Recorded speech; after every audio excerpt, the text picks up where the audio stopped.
Vote একটা আমানত, vote একটা আমানত, এটাকে বুঝে শুনে ব্যবহার করেন। এটা অধিকার, এই অধিকার, ভোটের অধিকার একটা আমানত, এই অধিকারকে বুঝে শুনে ব্যবহার করেন। চিন্তা ফিকির করেন, আল্লাহর কাছে দোয়া করেন, আল্লাহ আমি যাতে সঠিক ভোট দিতে পারি সেই তৌফিক আমাকে দান করেন। এটা তামাশার বিষয় না। প্রতারিত হয়ে বাধ্য হয়ে ভোট দিবেন না, লোভে পড়ে ভোট দিবেন না, চিন্তা ভাবনা করে, এবং এটার জন্য দোয়া দুরূদ পড়েন, সালাতুল হাজত পড়েন, অভিজ্ঞতার সাথে মশওয়ারা করেন, নেককার দিনদার মানুষের সাথে মশওয়ারা করেন। শুধু নাম, শুধু নামের ভিত্তিতে আপনি ভোট দিলে হবে? শুধু মার্কার ভিত্তিতে ভোট দিলে হবে? শুধু মনোগ্রাম দেখে ভোট দিলে হবে?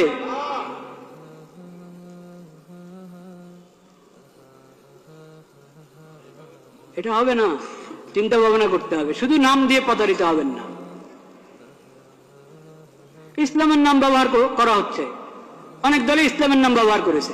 তারপর এখন আপনি বলবেন ইসলাম, যেহেতু ওনারা ইসলামের নাম নিয়ে রাজনীতি করছে, ইসলামের নাম নিয়ে ভোটে দাঁড়িয়েছে, নির্বাচন করছে, তাহলে চোখ বন্ধ করে ওদেরকে ভোট দাও। এই কথা বলার সুযোগ নাই, এই কথা বলার সুযোগ নাই।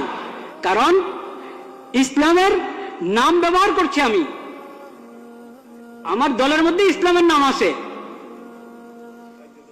কিন্তু ইসলাম আসলে কি আমি ইসলাম বাস্তবায়ন করার জন্য মানুষের প্রতিনিধি হতে যাচ্ছি? ভোট যে মানুষের কাছে চাচ্ছি ইসলামের প্রতিনিধিত্ব করার জন্য সংসদে গিয়ে, সেটা আমি আমার নিয়ত আছে কিনা, বা আমি পারবো কিনা, বা আমি দল হিসাবে ইসলামের সঠিক ব্যাখ্যা গ্রহণ করি কিনা, ও সব কিছু দেখার আছে। একটা ইসলামী দল তার ইশতেহার পড়ে দেখেন, সেকুলার দলের ইশতেহার যেমন হয় ওই দলের ইশতেহারও তেমন।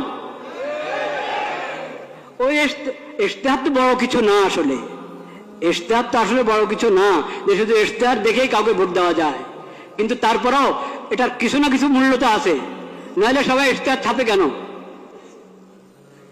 তো ইশতেহার, আমি ইসলামের কথা বলি কিন্তু আমার ইশতেহার পুরো একটা সেকুলার দলের ইশতেহার মতো মনে হবে আগাগোড়া পড়লে। তো এই জন্য আমি বলছি শুধু ইসলামের নাম, এই কারণে চোখ বন্ধ করে ভোট দিবেন না। আর দলের মধ্যে ইসলামের নাম নাই, শুধু এই কারণে তাকে বলবেন না যে এর ভোট দেওয়াই যাবে না।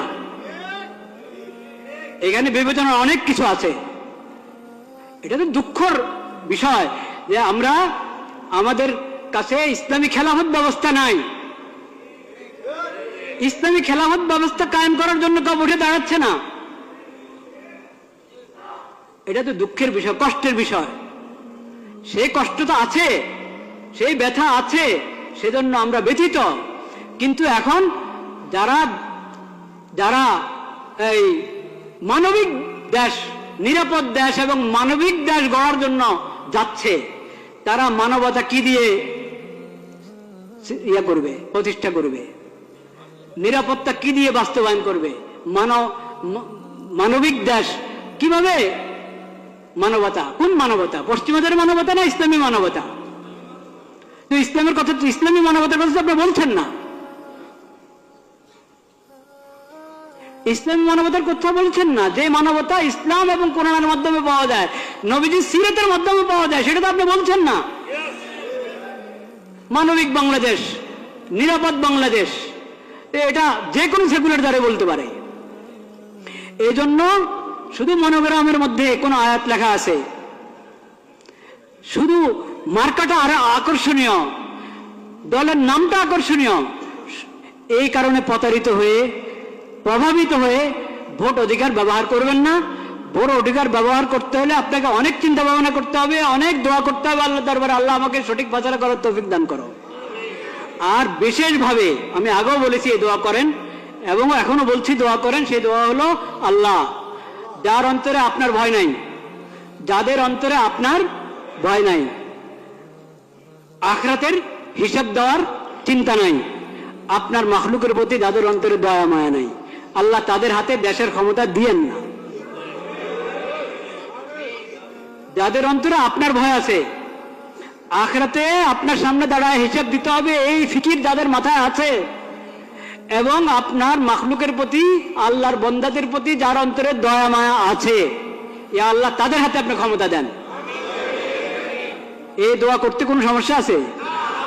কোনো দলের নামে নিলাম না আমি, কারণ আমার আল্লাহ সবচেয়ে বেশি জানেন, বাস্তব কথা আল্লাহ জানেন কার হাতে ক্ষমতা গেলে তারা উম্মতের জন্য, আল্লাহর বান্দাদের জন্য, দেশের জন্য কল্যাণকামী হবে, এটা আল্লাহ সবচেয়ে কি জানেন, ভালো জানেন।